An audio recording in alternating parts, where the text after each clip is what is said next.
Hoy nos adentramos en una de esas preguntas que son un verdadero rompecabezas para la arqueología bíblica. Un misterio que durante siglos ha tenido a historiadores y escépticos dándole vueltas a lo mismo. Venga, vamos a meternos en faena. La pregunta del millón, la que ha alimentado todo tipo de teorías, es esta. ¿La Nazaret de la que hablan los evangelios era un lugar real en tiempos de Jesús o es más bien una invención que se añadió después? Durante muchísimo tiempo la verdad es que la falta de pruebas parecía darles la razón a los que decían que no existió. A ver, el problema para los escépticos se puede resumir en una palabra: silencio. Un silencio atronador. Es que los grandes textos de la época simplemente no mencionan Nazaret por ningún lado.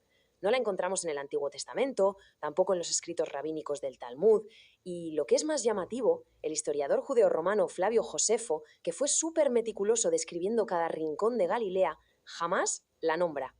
Para muchos, este silencio era la prueba definitiva de que el pueblo era básicamente un mito. Pero entonces, como en las buenas historias de misterio, la trama da un giro inesperado. Resulta que la respuesta no estaba escondida en antiguos pergaminos, sino literalmente bajo nuestros pies. Y es que aquí es donde todo cambia de verdad. La ausencia de pruebas escritas deja de ser el final de la historia.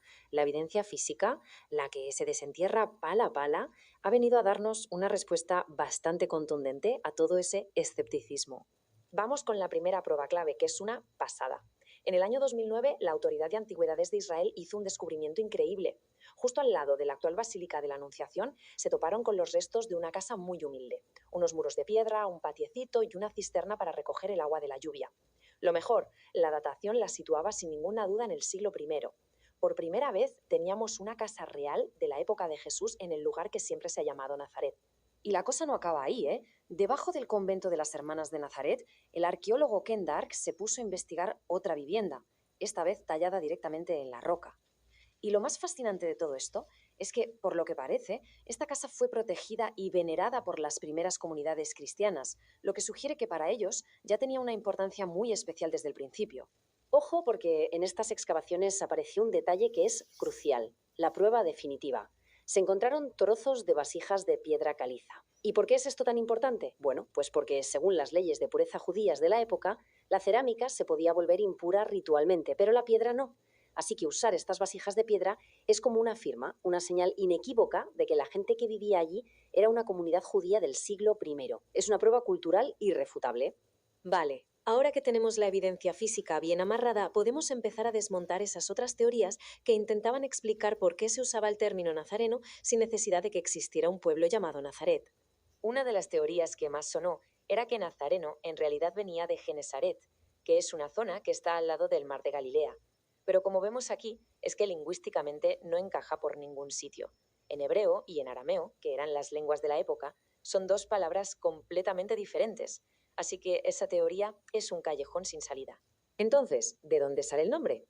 Pues la explicación más probable nos lleva a la raíz hebrea netzer, que significa algo así como vástago o rama. Esto podría conectar el nombre del pueblo con antiguas profecías mesiánicas, como esa del libro de Isaías que habla del vástago que brotará del tronco de Jesé. Un nombre con mucha miga. También se dijo que Nazareno no se refería a un lugar, sino a los miembros de una secta religiosa. Pero, una vez más, la arqueología nos trae de vuelta a la tierra. Es que cuando encuentras casas, cisternas y herramientas, la explicación más sencilla y más lógica es que estás viendo un pueblo de verdad, no solo una idea abstracta.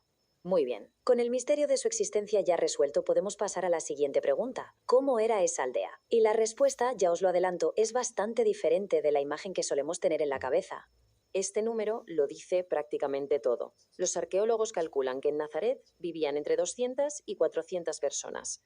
No era una ciudad, ni siquiera un pueblo grande. Era una aldea minúscula, un puñado de casas y poco más. Sus habitantes eran gente de lo más humilde. Agricultores que trabajaban las terrazas de las colinas, algunos artesanos, una comunidad pequeña, muy trabajadora, sin ningún tipo de lujo ni grandes edificios públicos. Su ubicación también es clave para entenderla. Estaba metida en las colinas de la Baja Galilea, completamente apartada de las grandes rutas comerciales que cruzaban la región. Y claro, este aislamiento geográfico seguramente hizo que fuera un lugar muy conservador y muy apegado a sus tradiciones. Y aquí es donde cerramos el círculo. ¿Por qué Josefo o el Talmud no mencionan a Nazaret? Pues la respuesta es porque era demasiado pequeña, demasiado pobre, demasiado insignificante. Simplemente no estaba en el radar de los historiadores ni de los administradores romanos. Su propia oscuridad es la solución al misterio inicial. Y esta idea de la insignificancia no es solo un dato curioso, ¿eh? Es que, en realidad, es el punto central de toda esta historia. Esta frase, que se recoge en el Evangelio de Juan, lo clava. Refleja perfectamente la reputación que tenía el lugar en su propia época. Era un sitio del que no se esperaba absolutamente nada, un punto olvidado en el mapa. La sorpresa no es que no aparezcan los registros, la sorpresa es que la historia se haya acordado de ella. Al final, el misterio de Nazaret se resuelve con una paradoja. Su existencia se confirma, precisamente, por lo insignificante que era. Nos recuerda que a veces las historias más grandes no empiezan en los centros del poder, sino en lugares tan olvidados que no merecían ni una línea en los libros de historia. Y la pregunta que nos queda en el aire es, ¿cuántas otras Nazarets, cuántos otros comienzos improbables seguirán ahí, escondidos bajo tierra, esperando a que alguien los descubra? Gracias por acompañarnos.